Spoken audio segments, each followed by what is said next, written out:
Welcome to the Growth Boss podcast, where we seek out the secrets to high-performing campaigns from some of the smartest marketers in the world. I'm your host, Jared Smith. Today I have Steven Schneider with me, and he's going to teach us how to generate 50-plus monthly leads with a custom calculator.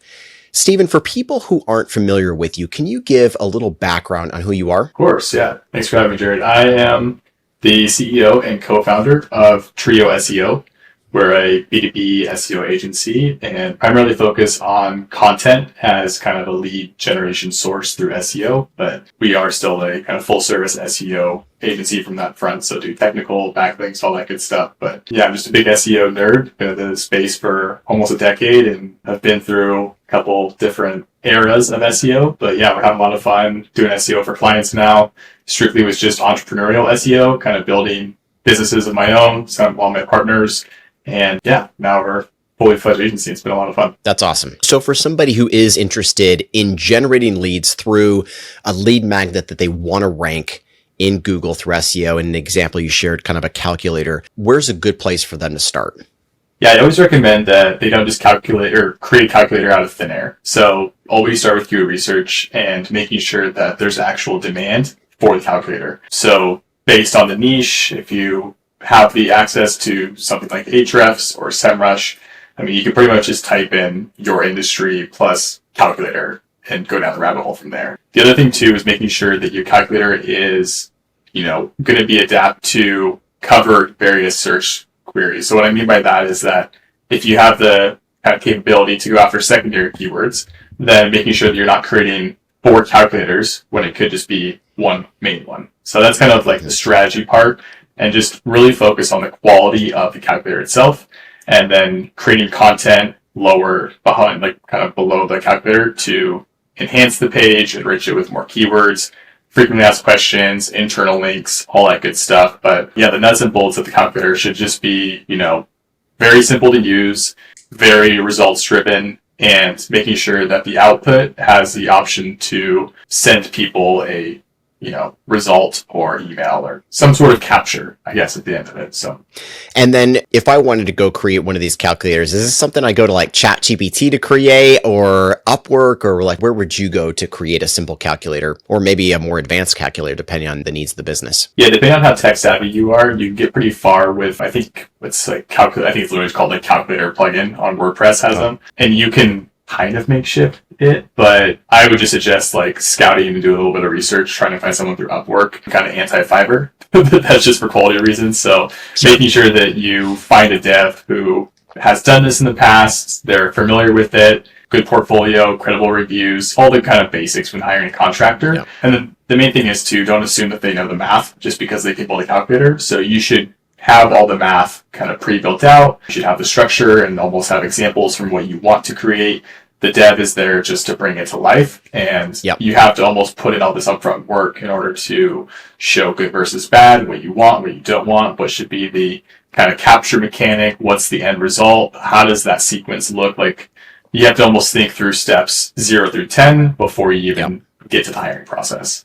I love that, because most people just go in, and I've certainly made this mistake plenty of times when I've hired freelancers, is, you kind of give them this broad general idea of what you're looking for, and that's kind of what you get. It's maybe not specific. It doesn't work the way that you intended. So the more specific, the more you can think it through in advance, and even if you're not sure. And I think that's the thing. If you're not sure, tell the freelancer, I'm not exactly sure. I know I want a calculator. I know I want it to do this. Can you help me think through it? These guys are programmers. They think generally pretty systemically, and they can probably walk you through it in a period of maybe 30, 45 minutes so that both of you can be very clear on going to be created. Absolutely. Yeah. It's a give and take. You have to be able to be okay with the amount of work that you put into it. And if you are trying to cut corners or shave off time, you should expect a kind of subpar result. So the more upfront work, the better. Yep. Love it.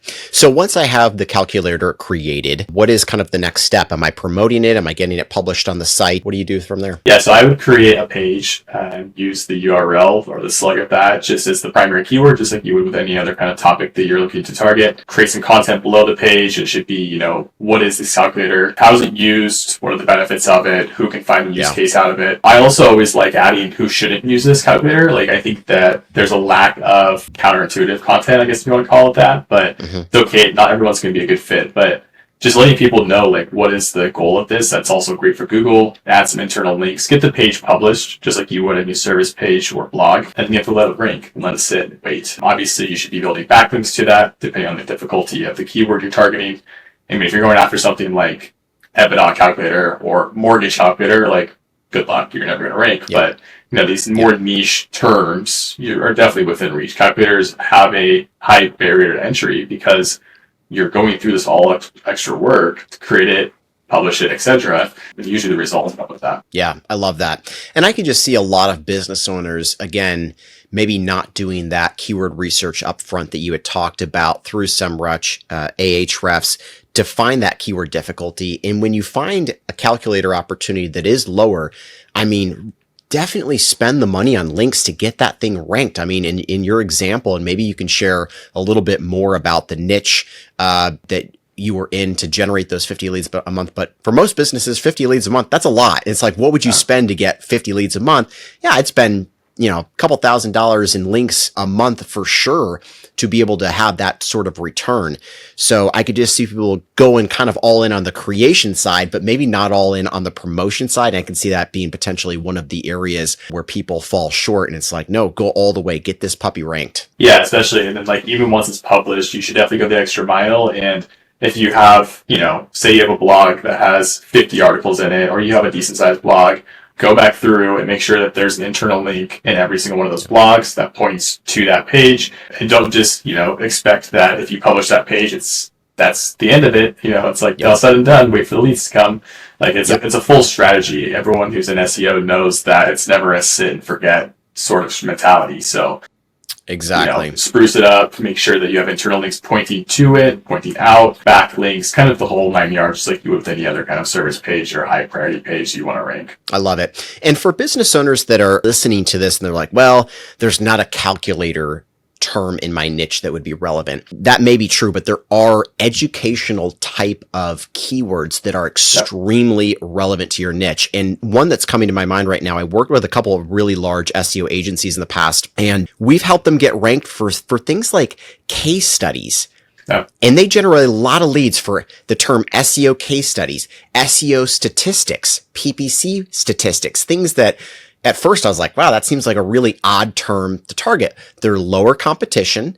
And the people who do those types of searches are either reporters on the statistics side, so they generate a lot of backlinks to their site, or on the case study side, they generate a lot of client intakes from that. So think about it from an educational standpoint where you can either create something really interesting, and maybe the calculator's there just to generate a bunch of links for your website, and then you can rank for anything you want to in your niche, or maybe it ends up actually driving qualified leads. But this is a really great angle that business owners should be thinking about in order to grow their business. Yeah, I mean, I think digital assets are completely underrated. Even for like our own website, TrioSEO, we're ranking top 10, I think, for SEO SOPs, which is just a digital download. The top of the page is a capture email, and we have 10 to 15 SOPs that we already have internal SOPs for our team. So we just made kind of downloadable facing versions of those. It links to Airtable. You get a viewable link, downloads straight away. So, and that just passively builds our email list. Like, I mean, it's just, they're so easy to implement, but these keywords are often overlooked. I mean, it's kind of low-hanging fruit. I love it. Are there any other types of digital assets that you've seen or you've helped other businesses create that you think business owners should be considering to build their business? Yeah, I've never made one, but quizzes, Rush. I mean, they're probably a little more competitive, I would say, but there's definitely going to be some niche terms out there that you could probably say if there's 100 of them, you could probably take one or two, run with it. Yeah, those work well. Checklists work well. I think that those are kind of a little more saturated as well. But, downloadable content, anything that has like PDF in the keyword too. I mean, those are people who are looking for some sort of asset to use and leverage. So kind of just think about it from that perspective. I think that we're so hung up on top of funnel content or, versus articles. And at the end of the day, it's like there's all of this other kind of landmine of content out there that's people want to engage with aside from just reading it. So, yeah, I love it. Is there anything else that a business owner would need to know, understand before they dive into a project like this? Yeah, I would definitely recommend getting your post sequence set up in place. So what I mean by that is, if you're going to be working with a dev, it'd be your email capture. Like how does that look from the moment that the visitor puts in their email to get that result? Maybe you're giving them some sort of like freemium version where this calculator, they get half the results, or they don't get, they get some version of the full story. Download here for the full results, and that works really well. And then from there on out, they get that sequence, they get the result, but also like that's not the end of the story. You should be maybe every 3 to 5 days, put another email in their inbox. And like, I think that just goes a long way with continuously delivering value and making sure that they're ingrained within your ecosystem beyond that initial setup. I love it. The idea that just came to me for a digital asset, I was thinking about what would be good for like a real estate agent. What is the one search that every mom is going to do before she moves in if she's got, kids? It's probably going to be schools, right? Yep. She's like, where's the best school system in that area? And you could have a little quiz. We'll help you find the best school for your child. What's most important, and you kind of go through it. What are your ages? What are you willing to accept from a rating standpoint for the school? I mean, here's the school. And hey, I happen to be a real estate agent that serves families, in that market or whatever. But you could just see how this could be really great if you can just kind of expand your thinking outside the box a little bit. Yeah, and even on the flip side, like if you have a calculator idea that maybe doesn't have search volume demand behind it, but say you have a huge blog and maybe that blog drives 20, 40, 50,000 visitors a month, put a calculator call to action on the sidebar, the top, an exit intent pop-up that just says, hey, want to, like to your point, it's like curious to learn what the best schools are in your area, ? Like take our free quiz, and like all that sort of stuff. People like engaging with weird stuff like that. So I think that if you just give them a cool tool to use, if it looks nice, it functions well, it's easy to use, and they get what they're looking for at the end of it, it's a win-win. Like there's no reason they shouldn't engage. I love it. So as an SEO nerd, as you're looking forward into 2025, what are some things that you're most excited about right now for the SEO industry?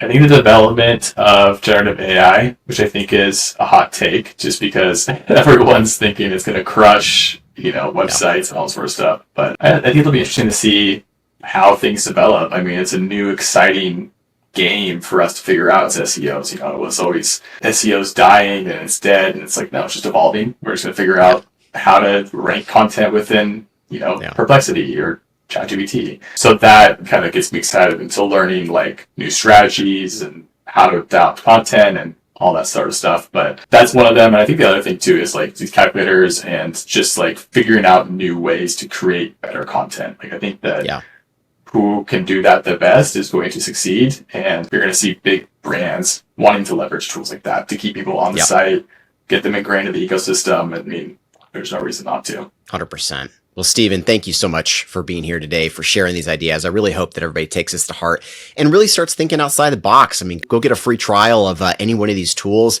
and start digging around. Think about, what you could provide, what you could create that would have value for your target market and generate leads for your business. Steven, for those who want to connect with you, what's the best way for them to do that? Yeah, I'm very active on LinkedIn. You can find me through there. You can, search TrioSEO, TRIO SEO, plus my name. Find me one way or another. Beautiful. Thanks so much.